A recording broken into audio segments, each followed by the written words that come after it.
médico es muy poco probable que tenga una alteración en ácido base, ¿ok? Pero tenemos que considerarla, ¿ok? Lo primero que vamos a ver en esta parte es deshidratación, los principales desequilibrios hidroelectrolíticos, que normalmente es sodio y potasio, y ahorita vamos a ver por qué. Bueno, ya todo esto es como bioquímica. ¿Tienen una clase de bioquímica médica o algo que se Bioquímica parezca? en primer año. ¿Cómo? En primer año bioquímica. Ah, pero en otro lugar no ven esto de los electrolitos de nada. Bueno, pero estudiaron, ahora sí estudiaron, ¿no? Okay, bueno. Entonces, vamos a empezar con lo fácil, que es deshidratación, ¿ok? ¿Qué saben de Carvajal? ¿Qué sabes de deshidratación? ¿Qué es deshidratación?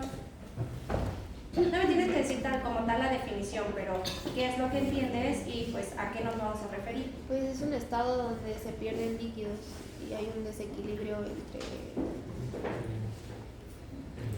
Bueno, un desequilibrio osmótico. Ah, ok, pero eso es más que nada por los electrolitos, ¿no? Entonces ahí estás hablando de desequilibrio hidroelectrolítico. Todo va de la mano, ¿no? Ok. Pero para hablar de esto de que pierdes agua, no pierdes agua, nos tenemos que ir a lo muy básico. Entonces, Jaime, me vas a decir cómo está la composición corporal para que nosotros podamos saber y entender qué onda con la deshidratación. Pues primero saber cómo está compuesto nuestro, en general nuestro cuerpo, cuándo es. Bueno, tú me vas a decir los componentes o las partes que tenemos, en dónde encontramos agua en nuestro cuerpo, qué porcentaje, si es que lo sabes, pudiese estar en esto. Lo primero, la primera pregunta, tú como adulta, ¿qué porcentaje de agua total tienes? 70%.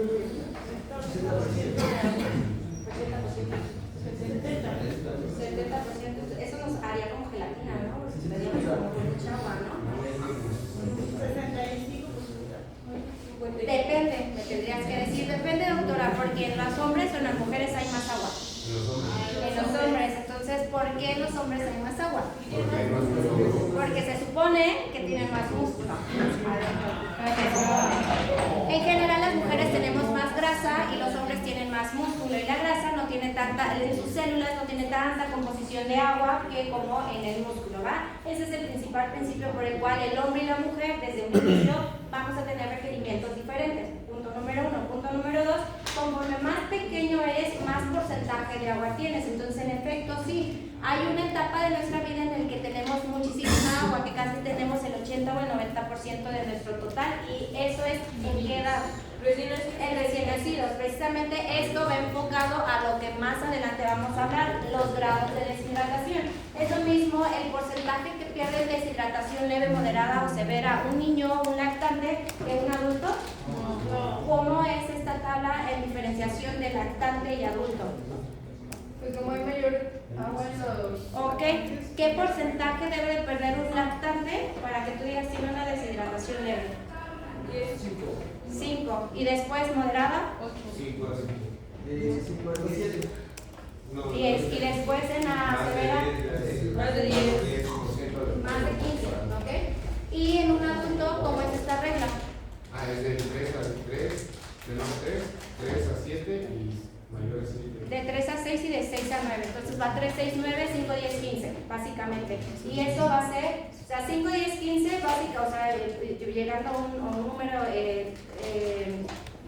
frío o cerrado sería 5 leve, 10 moderada y 15 grave en niños que tienen un porcentaje pues más aumentado. Eso estamos hablando más o menos en lactantes, si son menores de 2 años. Todavía esta clasificación se puede usar en niños menores de 5 años. Mayores de esto ya puedes empezar a clasificarlos como un adulto ya, o como la característica más o menos como de un adulto, que es leve 3, moderada 6, grave 9, ¿ok? Pero ya entendemos por qué. O sea, ¿por qué en los niños tengo que saber que si es leve ya perdió más agua que en un adulto? Es por este principio. Entonces, del 55 al 75% del cuerpo de un adulto o de adolescente en general, hay algunos que todavía en la primera infancia van a usar esto de 5, 10, 15. Para que ustedes no se compliquen tanto, adolescentes hacia arriba, 3, 6, 9, de adolescentes hacia abajo, 5, 10, 15, ¿ok? Y entonces esto va enfocado en cómo está compuesto en cantidad de agua el cuerpo. Entonces en un adulto ya es de 55 a 65 aproximadamente el total de agua que tenemos, ¿ok? ¿Hasta ahí vamos bien? Ok. Entonces, Peñalosa, de este 60%, ¿en dónde vamos a tener esa agua?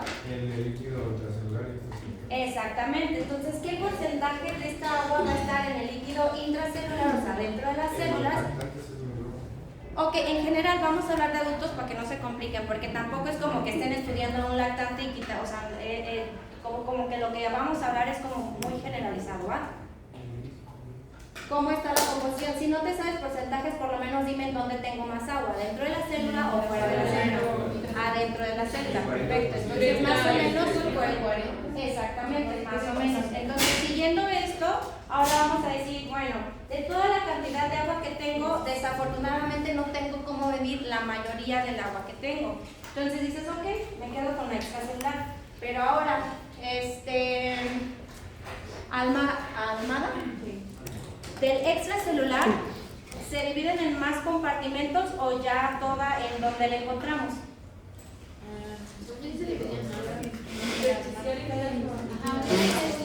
Intersticial y plasma, exactamente. Entonces, todavía se nos va reduciendo más el porcentaje en el que nosotros tenemos control, porque el intersticial tampoco lo podemos manejar o maniobrar. Entonces, el único que nos queda es el plasmático, ¿vale? Entonces, el plasmático es parte del extracelular, que es parte del total de todo nuestro cuerpo, ¿va? Seguimos de esta manera. Entonces, de todos estos porcentajes, al final del día, ¿con cuánto porcentaje real en donde nosotros podemos intervenir nos vamos a quedar? O en otras palabras, ¿qué porcentaje de agua total representa toda la sangre que yo tengo? 5%. Del 5 al 8%, ¿vale? Esa es la cantidad que nosotros tenemos de sangre. Entonces ya le calculan y ustedes ya van a saber más o menos cuántos litros tienen de acuerdo a lo que ustedes pesan, ¿va? Entonces así es como más o menos ustedes saben cuántos litros tienen, cuánto pueden hacer si se quedan totalmente desangrados, ¿no? Entonces, basándonos en eso, aquí ya se los tengo resumidos. Entonces, los líquidos van a ser, obviamente, para entender toda esta parte debemos de entender esto que ya platicamos. Hablar de deshidratación es hablar del agua total que tenemos en el cuerpo y es perder agua, punto. Eso es la pérdida, por muchos motivos. Pueden ser pérdidas que sean de manera metabólica o eso, porque ahorita la siguiente bloque es preguntarles pues cómo perdemos y cómo ganamos agua, ¿ok? Porque también ahí está el equilibrio de saber cuando estamos hidratados y cuando estamos deshidratados. Pero en general, antes de saber eso, tenemos que saber cómo estamos compuestos, ¿ok? Entonces, estamos compuestos por 55 a 65% de todo lo que nosotros pesamos es agua. Y de ese agua, el 30 al 40% está intracelular y del 20 al 25% solamente está extracelular. Entonces, tenemos pues un porcentaje fuera de célula pequeño. Pero aparte de ese, se va a dividir entre agua plasmática o de plasma y el líquido intersticial, que el líquido intersticial ya sabemos qué es. ¿Qué es, Sánchez? El líquido intersticial.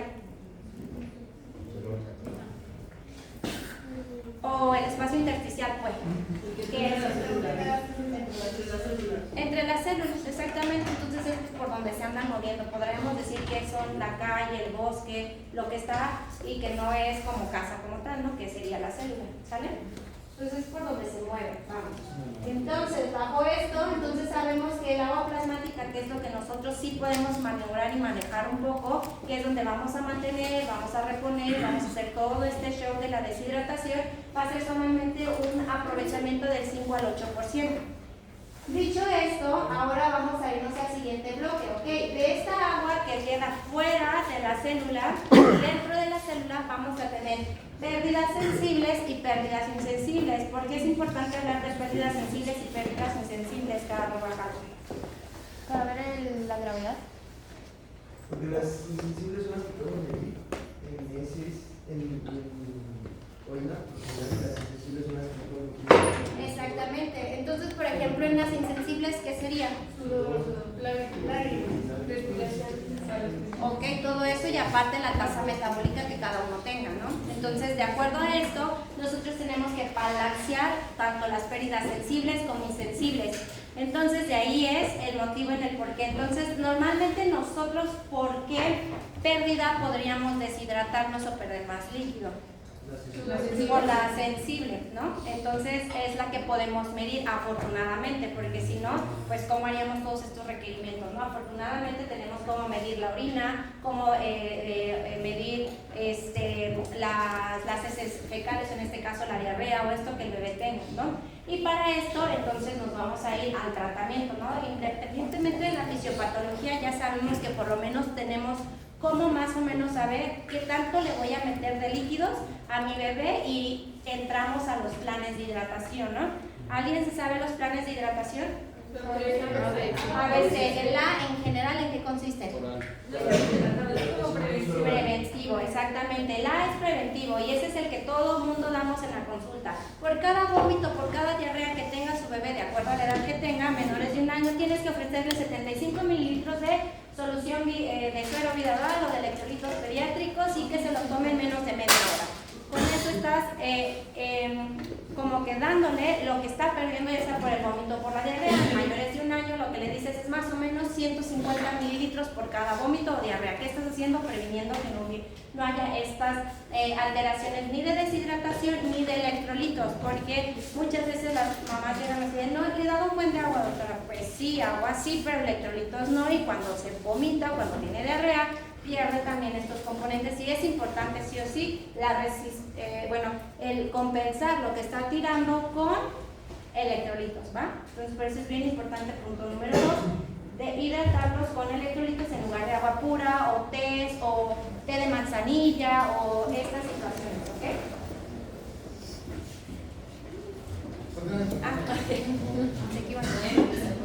Ok, entonces ya basándonos a esto, lo que vamos a tener entonces es las necesidades de mantenimiento. Antes de nosotros saber, como todas las clases le hemos dicho, antes de saber qué es lo anormal, debemos de entender qué es lo normal, para que probablemente así podamos identificar que si bien no saben qué es lo que tiene, al menos decir esto no es lo que normalmente debería de pasar, ¿va? Entonces, mantenimiento. Esto es, por ejemplo, si ustedes saben esto, van a entender que un niño que no está deshidratado ni nada, porque a veces pues tienen o necesitan cirugías, por ejemplo, ¿no? Lo más característico, que el niño de 3 añitos de edad tiene una hernia inguinal y le programaron una cirugía. Entonces, en base a eso, ¿qué solución le voy a poner? Tiene que estar en ayunas, pero un niño chiquito pues no puede quedarse tanto tiempo sin ayunas. ¿Qué le voy a poner? ¿Cuánto le voy a poner? Pues cómo se lo voy a dividir. Todo esto está relacionado a lo del mantenimiento. Y lo del mantenimiento junta las pérdidas sensibles con las pérdidas insensibles. Se hace una suma, se balancean. En niños menores de 10 años es por kilo de peso, en niños mayores de 10 años es por superficie corporal, ¿va? Entonces de ahí vamos a ir empezando a ver cuáles son estos requerimientos, pero para saber cuáles son estos requerimientos sabemos o debemos entender que es una tasa metabólica, ¿va? Entonces esto de la tasa metabólica va directamente proporcional a la cantidad de kilocalorías que la persona necesita, pero también a la cantidad de agua que necesita para metabolizar esta energía, porque sabemos que siempre para metabolizar necesitamos agua, ¿cierto? ¿Sí o no? Sí.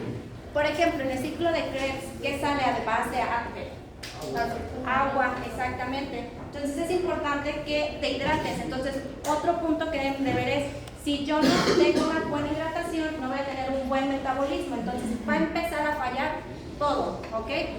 Y lo primero que empieza a fallar, ¿cuáles son las más fresas? Las células más fresas, las células que ya tantito se quedaron sin oxígeno y se negociaron. Las neurales, exactamente, las células del sistema nervioso, tanto central como periférico. Entonces, un niño deshidratado, ¿qué síntomas tendría? Exactamente. Síntomas neurológicos más síntomas de deshidratación como tal, que ya sabemos las básicas de que se quedan sin lágrimas, de que la saliva se hace espesa, de que la piel se pone áspera o en forma de cartón, seca, deshidratada, o sea, se ve también otro de los datos, obviamente, que pierden, ya no hacen orina, o se empiezan a reducir esta cantidad de orina que producen, pero aparte de todos estos que ya sabemos, siempre van a tener alteraciones neurológicas. Por eso es que un niño que está medio así como, es que doctora, todo el tiempo se la pasa dormido, ya no se quiere levantar, no me come nada,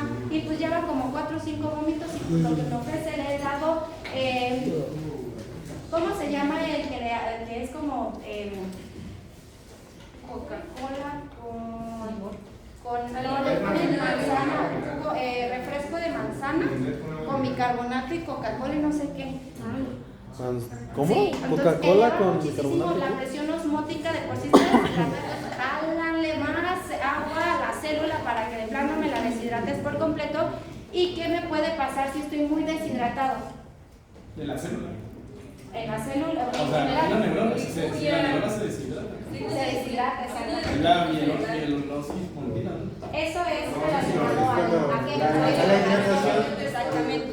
Pero bueno, me van agarrando la onda para que ustedes, o sea, lo padre de medicina es entender la fisiopatología de la enfermedad para que tú con esto puedas deducir todo. Si tú sabes que esta es la fisiopatología, deduces qué síntomas me va a dar si esto se presenta y por lo tanto qué tratamiento, qué solución le puedo dar sin saber. Entonces, si tú dices, yo sé que en la diarrea lo primero que hace es pérdida de agua y electrolitos, pues mi niño va a tener esto y esto, yo lo que tengo que hacer es hidratarlo, que no pierda tantos electrolitos, entonces tú solito vas guiando, pero cuando te aprendes una patología sin saber cuál es la fisiopatología, está bien cañón, que 3, 4, 5 años después digan, ¿cómo se trataba y por qué? Entonces, por eso llevan mucho tiempo fármaco, porque tienen que entender qué mecanismo de acción tiene cada medicamento y así ya lo relacionan. Más por ejemplo en lo renal, dices, bueno, ¿dónde actúa? ¿En qué túbulo? Si es la furosemida, ¿por qué no? Entonces ustedes si lo empiezan a trabajar de esa manera ya no se les va a olvidar o es menos probable que se les olvide o que se confunda, ¿va? Entonces, dicho esto, vamos a tener métodos para saber cómo calcularlo, porque esto pues tampoco es como que tú te lo sepas todo, ¿no? Entonces vamos, los más utilizados en pediatría van a ser, bueno, eso es lo que les decía, de que pues cuando está chiquitito en el feto, que son gelatinosos, es el 90%, o sea, el bebé aunque tenga pues mucha agua, no está ahí todo gelatinoso, ¿no? Entonces, en el feto, pues es la única parte en donde cuando estamos muy pequeños, fetales, tenemos más del 90% de agua. Conforme vamos creciendo, pues vamos perdiendo esta elasticidad, se nos van haciendo las arrugas, se nos van colgando los pellejitos y eso pues nos empezamos a deshidratar, literal como pasita, ¿no? Literal.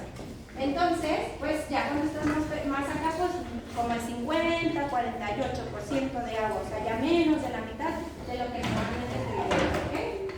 Entonces, dicho esto, el primer método es el método calórico basal, en donde chequen esto y pónganlo muy en cuenta para los que quieren. Por cada 100 kilocalorías metabolizadas en 24 horas, el paciente promedio va a necesitar de 100 a 120 mililitros para procesarlo, ¿ok? Por eso es que cuando nosotros hacemos cálculo de kilocalorías o de calorías que un niño necesita, nos hacemos casi el mismo método para saber cuánta agua necesita, porque más o menos va 1 a 1, ¿ok? Y ahorita va a venir lo que ya habíamos platicado. ¿Se acuerdan de la regla de kilocalorías por 10, los primeros 10 kilos, los siguientes 10 kilos? Pues eso pueden hacer exactamente para calcular el requerimiento hídrico, basándose en esta cuestión. ¿Más o menos se agarraron? Entonces, si yo digo a un niño de 8 kilos, ¿cuánto sería su requerimiento calórico en 24 horas? 800. ¿Y cuánto sería su requerimiento hídrico en 24 horas? 800. Entonces, el esquema va, entre más chiquito es el niño, menos es 1 a 1. Por ejemplo, en neonatos se empieza con un balance de 180 mililitros por kilo de peso del bebé. Y conforme va creciendo ya agarramos esto de 100 por kilo de peso, ¿ok? Basándonos en esto van a tener un promedio de 150 mililitros por kilo de peso, más o menos. Es difícil esta grado, pero necesito que lo capten para que más o menos entiendan estos conceptos. Yo sé que a lo mejor ustedes nunca van a pedir a un niño que le pongan en ayuno y que le pongan soluciones, pero si algún día les pasa, vamos a sacar sus apuntes y decir, pues era así, ¿no? Y más o menos saber. Entonces, bajo esto, este es el método de kilo de peso, y ustedes ni se estresen en aprenderse porque yo me lo sé. El que más utilizo yo es el método de Holliday-Zieler. Este es el más utilizado en general para todos los pediatras y básicamente es el que les comentaba que va los mililitros por kilo por día, pero está relacionado también a cómo sacamos las kilocalorías, ¿se acuerdan? Entonces, los primeros 10 kilos te vas a dar 100 mililitros, los segundos 10 kilos te vas a dar 50 mililitros y de los 20 kilos o de 1 kilo adicional pues vas a empezar a darle 20, ¿ok? Mililitros. Esta es la que más o menos, y si tú lo quieres para una reposición no en 8 horas, sino una reposición en agudo, va a ser pues por hora, ¿no? Entonces el mililitro que le corresponde por kilo de peso en 1 hora, para pasarlo como en bono, más o menos, cuando viene deshidratado, ¿sí? En lo de abajo no le hagan caso, ahorita nos vamos a ir a los electrolitos, ¿va? Ahorita estamos hablando de pura agua. Ok, yo les había comentado que menores de 10 kilos es preferente hacerlo por kilo de peso. En mayores de 10 kilos es preferente hacerlo por superficie corporal. Entonces, esta es la tablita de valores más o menos de por superficie corporal. Va de 1500 a 1800. Entonces, ustedes pueden ver que algunas indicaciones les van a poder poner soluciones a 1800. O soluciones a 1500, ya, con eso está bien porque es un rango de 1500 a 1800, ¿ok? En cuando ya estamos usando la superficie corporal, ¿va? Y lo de acá al lado es lo normal que tienen de los electrolitos más el mayor porcentaje en nuestro plasma, ¿va? Entonces, cuando es por superficie corporal es de 30 a 50, de 30 a 40. Cuando es por kilo de peso solamente quitan un 0. Entonces va a ser de 3 a 5, de 2 a 4. ¿Va? ¿Hasta ahí vamos bien? Muy bien. Entonces llegamos a la reposición y el déficit de tratamiento. Aquí lo que vamos a entender es que hay pérdidas sensibles, pérdidas insensibles, ya lo platicamos un poquito, pero aquí les comentaba, lo más padre es que por lo menos el 60% va a ser de pérdidas que sí podemos certificar y medir, y el insensible pues es un porcentaje ya menor, ¿ok? Entonces eso nos ayuda bastante para poder tener un cálculo más allegado a todo lo que se está deshidratando, ¿ok? Ok, entonces, ¿cuándo tú tendrías que darle un requerimiento mayor de lo que normalmente necesita de mantenimiento a nuestro bebé?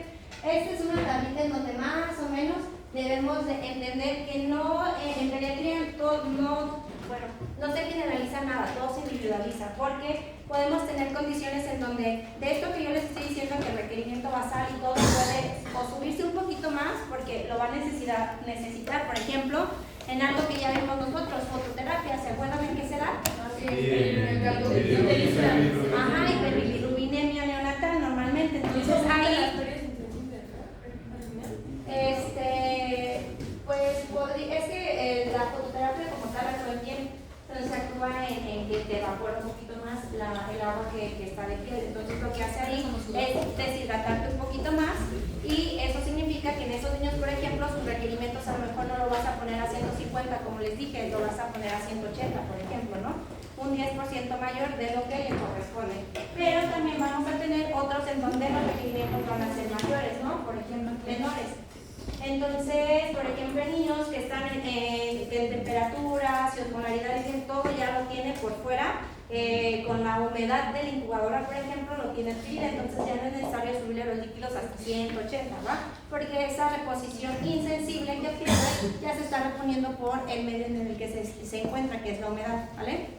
¿Sí? ¿Hasta ahí bien? Sí. Entonces, pues es una tablita de ejemplos, ¿no? Entonces, en el que nos vamos a enfocar es pues donde está aquí la flechita amarilla, que es justo, pues causas de necesidad de agua aumentada, va a ser pues gastrointestinal, ¿no? Cuando perdemos por medio de lo gastrointestinal. Es más fácil que ustedes aprendan esta tablita de dónde puedo perder yo o ganar agua. Entonces, ¿por dónde puedo perder? ¿Por piel? ¿Por dónde más puedo perder? Vamos a ver, pulmonar, ajá, por gastrointestinal, o sea, en el intestino renal, y otros como qué, pues otras cosas anexas, como cuando tienen cirugía, los drenajes y eso, ¿va? ¿Hasta ahí vamos bien? Ok, entonces, aquí volvemos a comentar lo que ya en pediatría comentamos casi siempre, es muchas escalas de valoración van a ser dependientes de quien la está evaluando, ¿ok?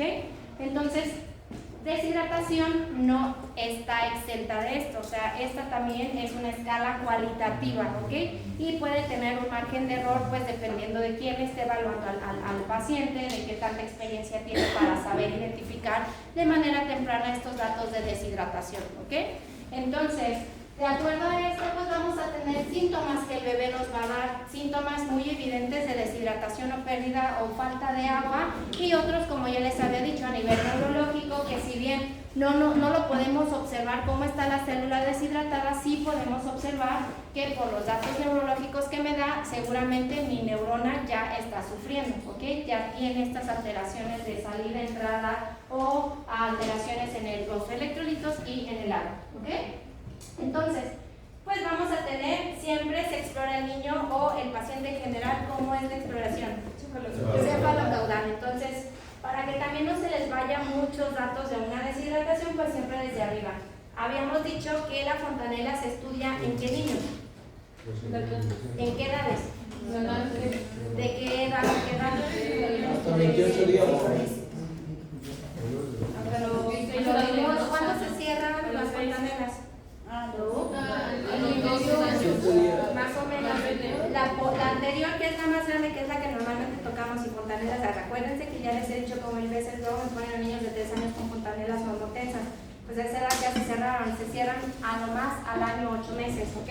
Para que antes del año 8 meses ustedes, una forma de evaluar la hidratación va a ser pues con la tensión que tenga la fontanela. ¿Por qué? Porque ¿qué es la fontanela?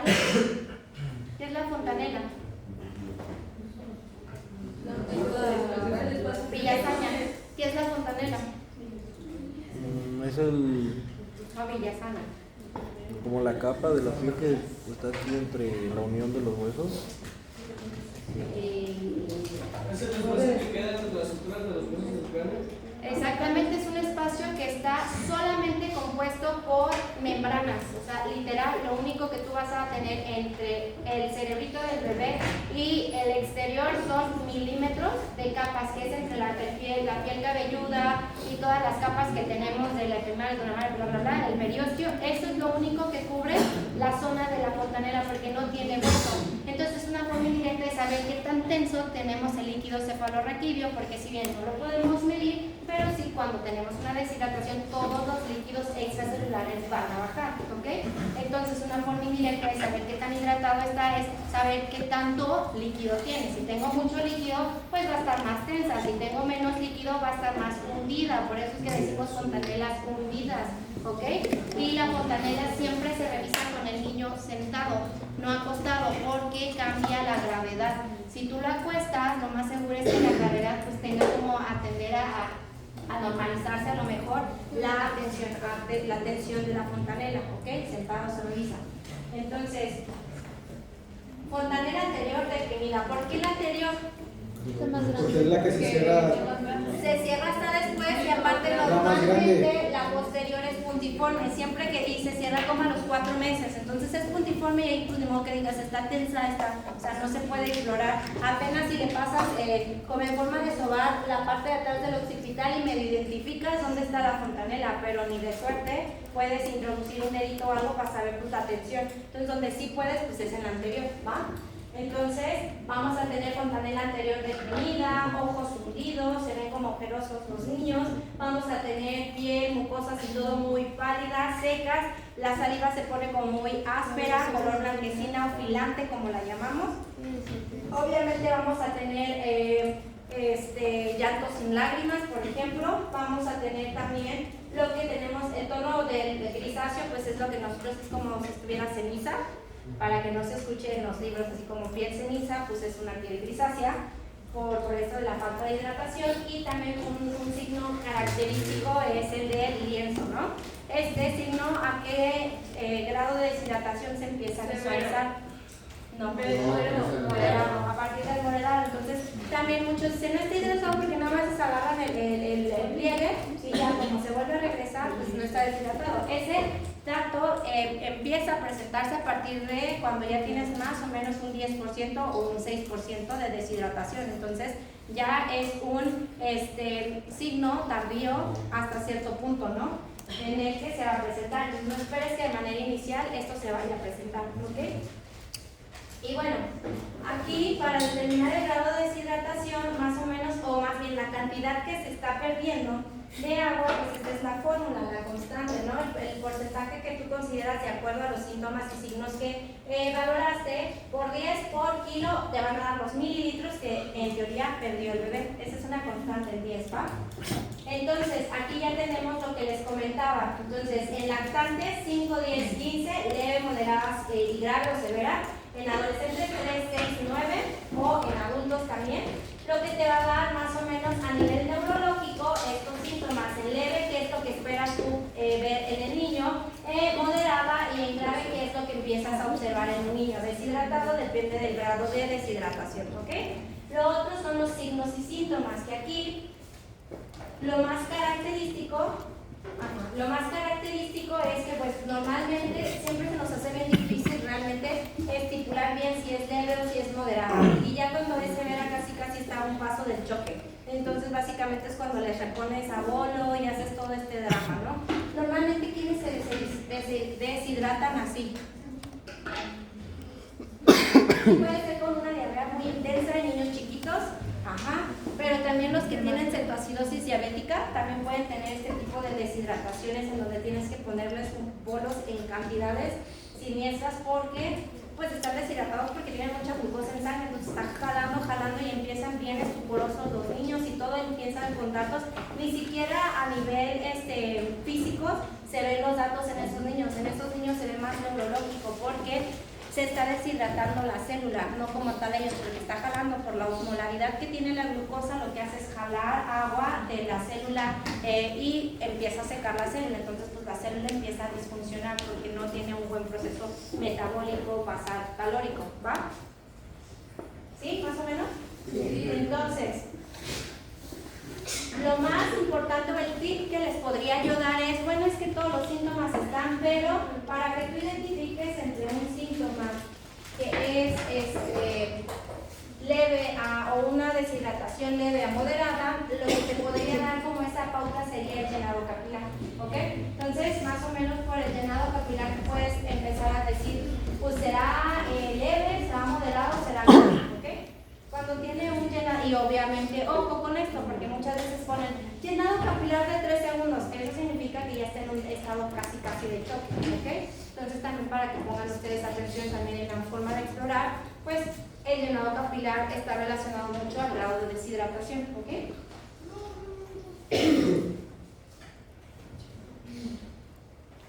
Bueno, y esa tablita de diferencia del audio te dice más o menos el porcentaje en mililitros que está perdiendo por el porcentaje de reposición que le vas a hacer al niño, ¿ok? Es decir, si tú lo tienes, porque es esta otra forma de poder sustituir o de darle los requerimientos al bebé. Puede ser con la fórmula que ya les puse de que lo que pesa por 10, por la edad del niño, etcétera. O puede ser por esta, que es, si tiene el 3%, los requerimientos se los vas a dar al 30% por kilo de peso de acuerdo al porcentaje que tiene, ¿sí? O 50, pero 50, 100, 150, 30, 60, 90, dependiendo de la edad del niño. Ok, el tratamiento, ya nos quitamos de todo esto estresante de que es muy complicado. Vamos al tratamiento, que también es igual, porque aquí sí se lo tienen que aprender bien, ¿ok? ¿Sí? ¿No? ¿Alguien me dijo? No. Ok, el tratamiento, entonces aquí vamos a empezar pues con los grados de planes. Esto viene en su guía de práctica clínica, así que pues también lo pueden sacar, ¿verdad? Entonces lo único que especifica es más o menos las características que tiene, ¿no? Entonces aquí dice sin deshidratación, dice con deshidratación y pues con choque molémico. Entonces aquí tenemos que dicen deshidratación significa que es preventivo, ¿cierto? Entonces es lo que hablábamos hace ratito. El plan A siempre va a ser preventivo, nunca se le da cuando el niño tiene datos de deshidratación, porque ahí sí o sí, aunque sean datos de una deshidratación leve, tienes que pasarlo a un plan B de hidratación. ¿Alguien sabe cuál es el plan B? 100 mililitros por 100 gramos de peso. Bueno, en general, sin contemplar esto, que si son de 4 horas, que si son cuánto esto por esto, ¿qué es el plan B de hidratación? Cuando hay una pérdida de Sí, pero ¿cómo se lo repones? ¿En cuánto tiempo? En 4 horas. En 4 horas lo repones. Y aparte de todo esto, también lo importante es de que es un tratamiento semi-hospitalizado. O sea, el niño puede entrar, puede quedarse unas 6, dependiendo cómo evolucione, unas 6 horas en urgencias, lo repones bien, el niño ya no vomita, ya no tiene tanta diarrea, lo tienes bien hidratado y eso es un niño que en ese mismo día se puede ir a casa, o sea, es algo ambulatorio, pues. Pero si no... ¿Cuáles serían las condiciones para hospitalizar a un niño con deshidratación leve o moderada? ¿Intolerancia a la diarrea? Porque estás de acuerdo que no vas a hospitalizar a todo el niño que tenga diarrea y que tenga datos leves de deshidratación, ¿o sí? No. Entonces, en esos niños, ¿qué les vas a hacer? Los mandas a su casa y pues ya nada más les dices unas 4 horas, lo espero acá porque ya va a estar más deshidratado y ahora sí lo hospitalizo. ¿O qué les dices?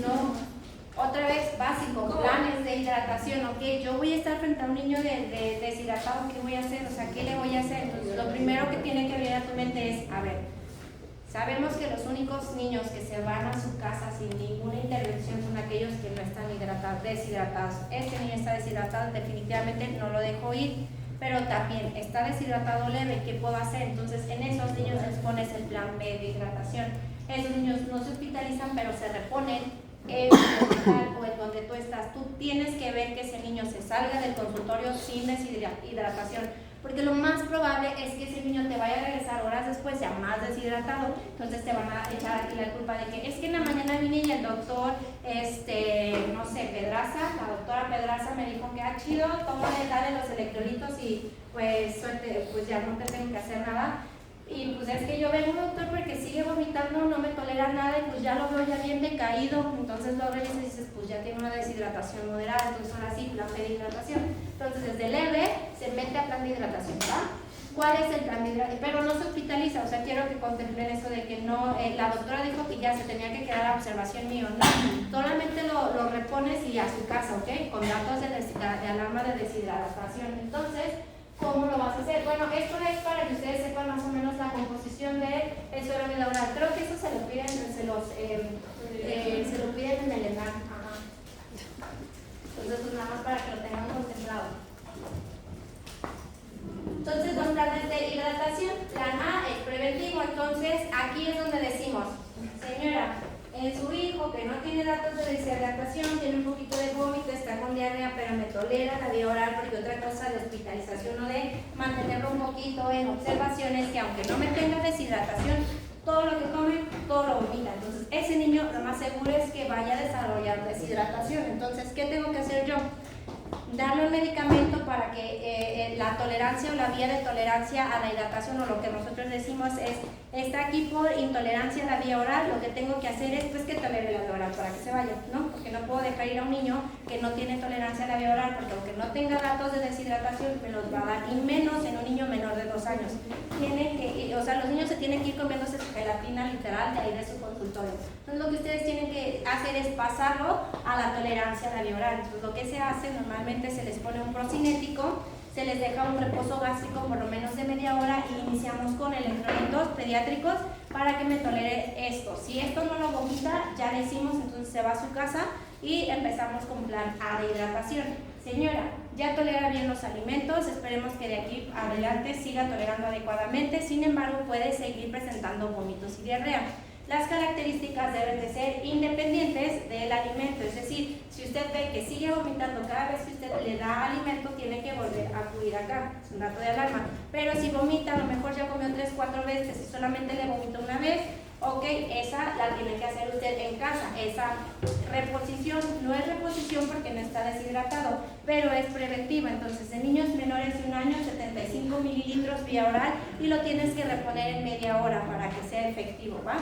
Y no haya esta alteración de que ya me falta poquito líquido y te jalo de la célula o del agua de adentro de la célula. Entonces, por eso tiene que ser en un periodo más o menos corto esta reposición.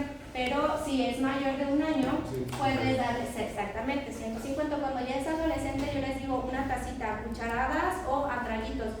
Porque también si se lo quieren reponer así de glu, glu, glu, glu, el niño es muy probable que lo pueda vomitar. Entonces, en lugar de mejorar, vamos a propiciar el desequilibrio hidroelectrolítico, porque no solamente me vomitó el suero que le di, sino también el cloro que tenía en gastrointestinal, ¿va? Entonces, ¿Qué tiene el caso del procinético metoclopramida? metoclopramida, cisapida, es lo que más utilizamos. O a veces no les ponemos nada y nada más les damos reposo.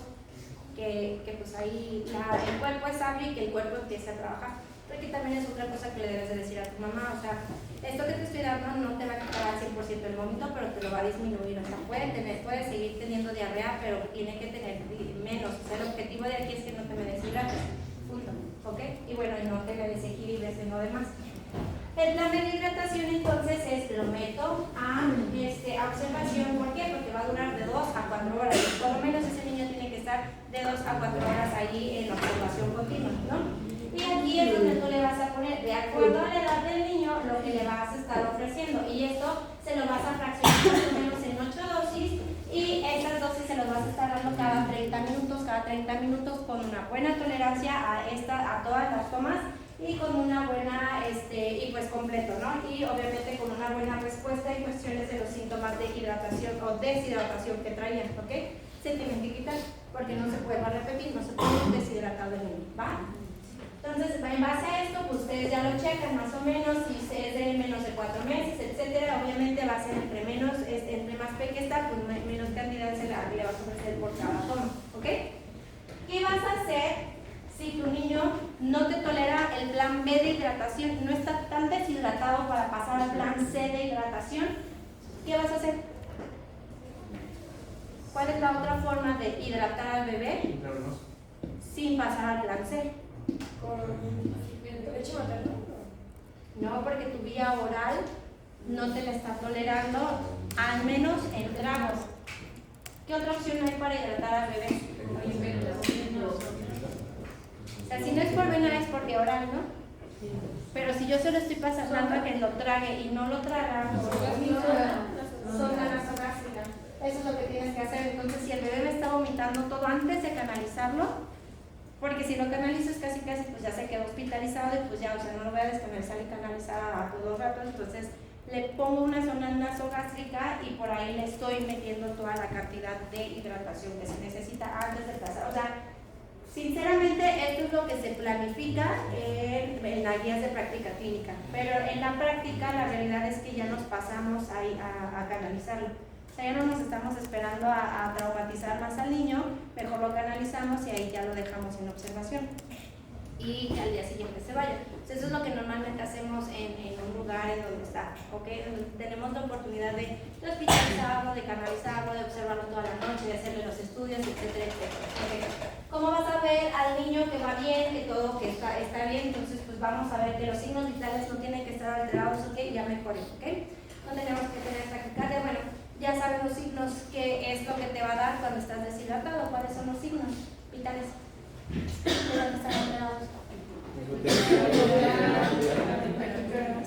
En un inicio te da taquicardia, pero ya después cuando tienes mucha pérdida de líquido te puede dar hipotensión, primero te puede dar hipertensión, porque el cuerpo está compensando esto, ¿no? Entonces cierra un poquito más los vasos para que circule en teoría mejor la sangre, ¿no? Pero pues obviamente si estás perdiendo mucho, tarde o temprano vas a llegar a la hipotensión, tarde o temprano vas a llegar a una frecuencia cardíaca disminuida y estos son datos de alteraciones ya que te están ya dando, ¿qué? Datos de choque, exactamente, porque en un choque no tienes hipertensión y no tienes taquicardia normalmente, ¿ok? Y bueno, exploración física, vas a obviamente cuantificar la uresis y esto, entonces se tiene que restaurar la uresis porque es un dato indirecto de saber qué. Entonces, obviamente, el plan de hidratación C, pues tú ya lo pusiste la sondita, ya viste que pues no se pudo, entonces lo que vas a hacer es, pues tengo que ponérselo por algún lugar, entonces es para el plan C de hidratación que es venosa, ¿ok? Aquí es cuando ya las cosas se ponen más intensas, porque ya es cuando tienes que cuantificar, tienes que al del mantenimiento sumarle el porcentaje de la leche, del líquido que está perdiendo por deshidratación, todo eso se suma, se divide, se fracciona en 3. Por ejemplo, mañana ¿cuánto lo vamos a codificar así? ¿Como cuánto de orina tienes de capacidad para ir con la balance? Es más o menos lo cuantificas por los gramos, 1 gramo es igual a 1 mililitro en teoría. Entonces debes empezar el pañalito antes de ponerse la bañera sin orina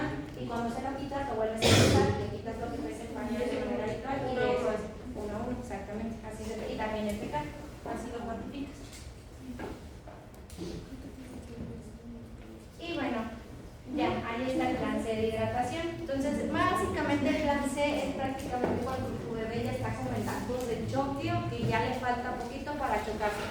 Por lo menos ya tiene una deshidratación probablemente moderada a grave, entonces ya empiezas con bolos como de más intensos y más o menos esa es la forma en la que nosotros estabilizamos o damos este tipo de hidratación, porque siempre está la otra contraparte, o sea, qué tanto es mucho y qué tanto es suficiente, ¿no? Cuando nos pasamos de lo que nosotros le damos de requerimiento a los bebés, pues obviamente también tenemos un balance positivo, y un balance positivo también nos genera alteraciones en nuestro sistema general orgánico. ¿Qué tipo de alteraciones? Una velia, ¿qué tipo de alteraciones te podría afectar si tú le das de más líquido que necesita un paciente? ¿Edema en dónde? Pues cuando dice los hinchados. Ajá, pero es el término que generalizado exactamente. Entonces, ¿qué vas a ver tú en el paciente? Ajá, edema, ¿qué más? Edema pues de extremidades, ¿no? Principalmente en las declives. ¿Qué más vas a ver? O escuchar. El pulmón. El pulmón, exactamente. ¿Qué vas a escuchar en el pulmón? Escucha el edema. Más sectores. En un inicio estertores, ¿no? Porque se escucha más líquido. Ya de plano que tengas un edema muy marcado, pues sí vas a escuchar esto del mate, hipoventilado, bla, bla, bla.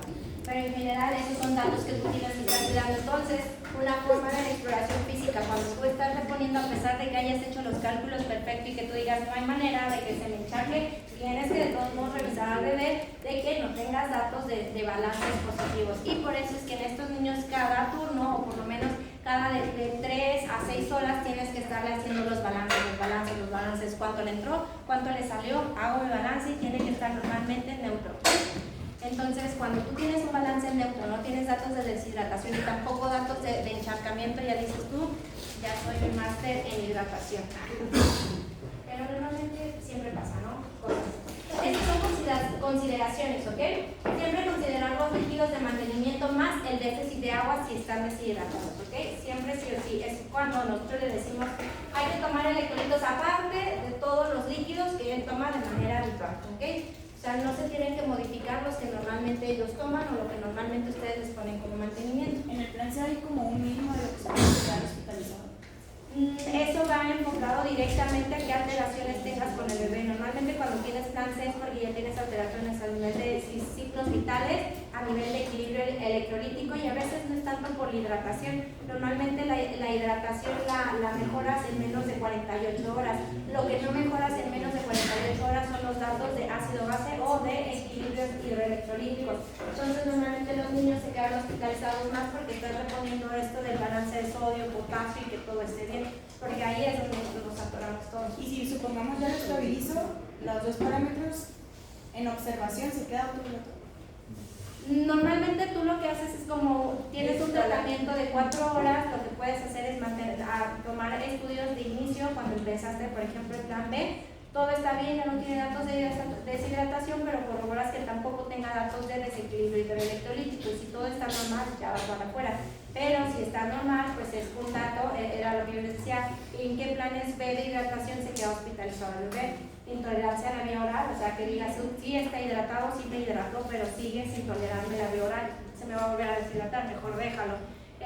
La otra cuestión sería que cuando tú estés dando todos tus datos de alarma y esto, que veas que los cuidadores primarios tienen poca atención, no te entendieron, no, algo está pasando, entonces la información que tú le estás dando no está recibiéndose, entonces va a haber un bloqueo de una buena atención en casa, ¿ok?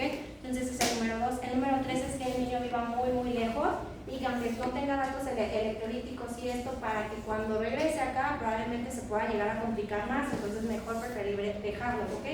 Son datos que no vienen como tal del niño en per se o de la condición del niño, pero son todas las cosas que ustedes tienen que valorar en un niño si se queda o no se queda, ¿ok?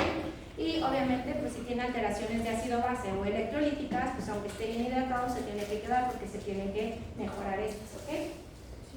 Entonces, volumen máximo por carga no debe de exceder a más de 1 litro, a pesar de que normalmente esto pasa en adolescentes que ya tienen un volumen como nosotros ya. Y las cargas habitualmente se indican en deshidratación grave, y cuando las cargas se indican en choque no se cuantifican en el porcentaje de deshidratación, o sea, estas van de regalo prácticamente, no se ponen en el mantenimiento, ¿va? ¿Sí? ¿Más o menos? Doctora, ¿y qué solución se le dio? Acá les puse Ringer lactato. Mira, aquí dice Ringer lactato, suministra solución salina o lactato, o nosotros a veces la mixta no nos gusta porque tiene mucho sodio. Entonces, tiene que ser isotónica. Sí, estas son las más isotónicas que tenemos. Y de las que tienen como más iguales el porcentaje bien equivalentes de los electrolitos que otra, porque pues es la otra cosa que debes de cuidar, ¿no? Y la bibliografía pues de Nelson, de la guía de práctica clínica y de Harriet. El Harriet es un tesoro en pediatría porque es como todo bien reducido. El Harriet.